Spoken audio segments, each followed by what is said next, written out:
Target locked.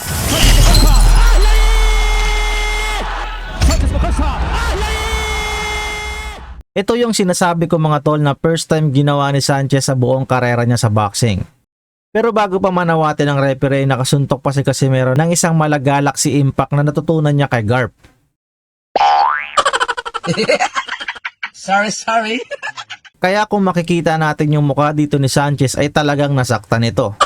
Paano nga ba inutakan at pinagmukhang mahina ni Casimero ang tinaguriang the beast ng super bantam na si Saul Sanchez? Marami nagsasabi na mahina si Sanchez kasi unranked boxer nga daw sa super bantam, sabi ng mga talangka mga tol. Kung nag-iisip ba naman kayo ay panay akyat babayan sa super bantam at bantamweight division, kaya hindi maintindihan ng boxing community, boxer o kahit anong sanctioning bodies na kung saang division ba talaga napapahanay si Saul Sanchez. Sa hindi nakakaalam, si Sanchez po mga tol ay isang halimaw sa ring dahil sa lakas nito at tigas sa ibabaw ng laban. Never pa po itong bumagsak mga idol at yumakap sa kalaban. All out war talaga mga tol kapag nakikipaglaban si Sanchez. Kaya nga siya binansagang the beast mga tol. Nakatapat niya mga tol ay isang monster hunter na si Cuadro Alas. So simulan natin mga tol sa umpisa ng laban kung paano nautakan ni Casimero si Saul Sanchez. Dito sa umpisa ng laban mga tol, umabante si Cuadro Alas at nag-fake hook pero hindi niya tinuloy yung suntok niya. At napag-aralan dito ni Casimero na mahilig kumounter si Sanchez. Katapos nito mga tol, makikita na nakapag-adjust na yung dalawa. Dito nagpakawala si Casimero ng hook na akala ni Sanchez ay sa mukha niya tatama. Pero lalagatok pala sa bodega nito. Pakinggan nyo mga idol. Target locked. るんですけれども、のコンディションも心配されるんですけれども、 After nito, walang idea si Sanchez na magpapakawala pa si Casimero ng dalawang left hook na yung pangalawang hook ay tatama sa temple o noo ni Sanchez. Kaya makikita natin na nag-groggy ito. Sunod nito mga tol, nagpakawala ng kanan si Casimero pero tumama lang ito sa braso ni Sanchez. Pero sa pangalawang attempt ni Cuadro Alas, nagbalak si Sanchez na mag-counter pero tumama na yung suntok ni Casimero sa temple ni Sanchez at nag-cause ng lalong pagka-groggy ni Sanchez.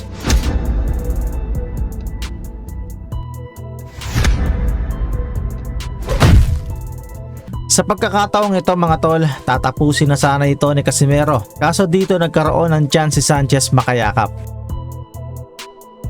Ito yung sinasabi ko mga tol na first time ginawa ni Sanchez sa buong karera niya sa boxing. Pero bago pa manawati ng referee, nakasuntok pa si Casimero ng isang malagalak si impact na natutunan niya kay Garp. Sorry. Kaya kung makikita natin yung mukha dito ni Sanchez ay talagang nasaktan ito. Dito naman nakapagpakawala si Casimero ng tatlong malalakas na hook. サンチェスの方はラン Pero malapit talaga si Cuadro Alas dahil bago pa lang sumuntok si Sanchez ay nakayuko na agad ito.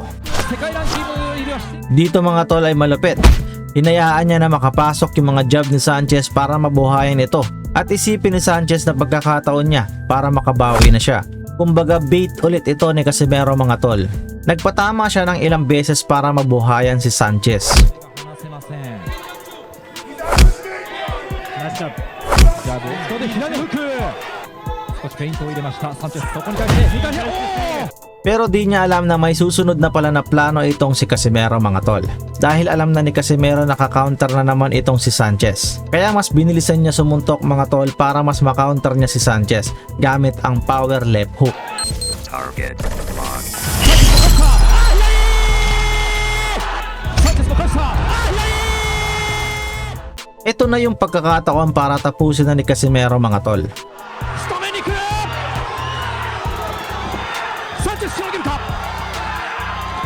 攻勢一方か。いや返す。いいですね。返している。そこに打ち込んでいくサンチェス。いやカシメロが集めていく。左が入った。ちょっとサンチェス力ないですね。ここはタイミング合ってますよ。左フック。右から残りは40秒されました。残りは30秒。左を返した。合わせにいってますね。 カシメロがまた来た。 At hanggang sa bumaba na nga yung depensa ni Sanchez at makikitaan na talaga ng sobrang pagkahilo. Kaya dito itinigil ng referee ang laban mga tol. Dahil kung makakatama pa si Casimero ng isang power shot nito, baka may mangyaring masama kay Sanchez mga tol. Ganyan katalino ang isang Cuadro Alas Casimero.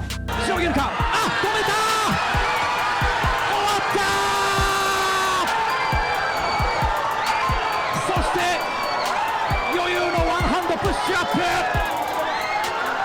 At mga tol, after ng laban wala pong nagbalita nito sa boxing community na humingi ng pasensya si Casimero sa kanyang promoter. Ang binalita lang kasi ng ibang vlogger mga tol ay yung pag-aangas ni Casimero after ng laban. Hindi binalita yung sinabi ni Casimero na humingi siya ng paumanhin sa kanyang promoter na si Masayuki Ito dahil nga sa nangyari sa timbang nito, at ipinaliwanag naman ito ng maayos ni Casimero.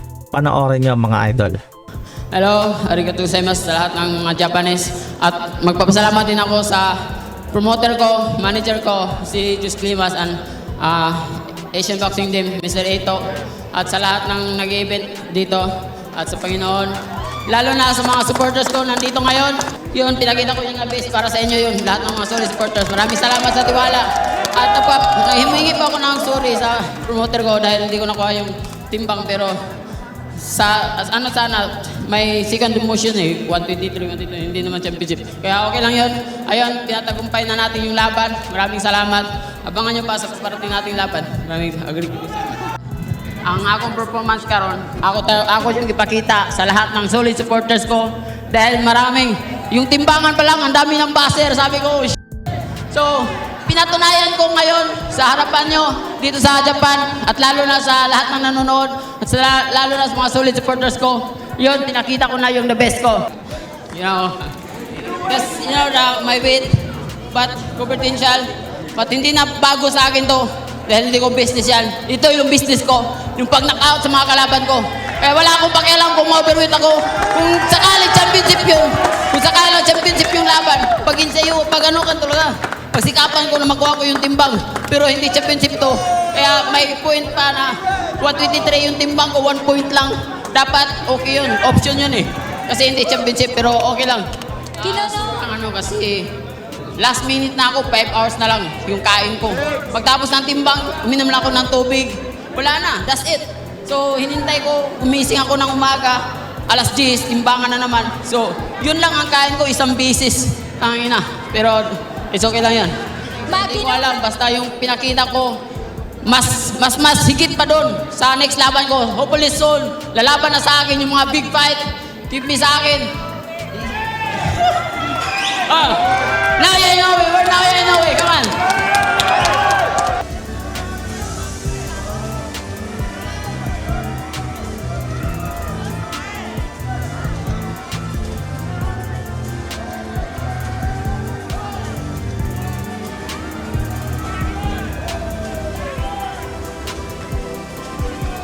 さあこれでトレジャーボクシングプロモーション7すべての試合が終了したということになります。今現在はメインイベントを戦いました。 Yun nga mga tol, no? Anong masasabi nyo kay Casimero? Maraming salamat po.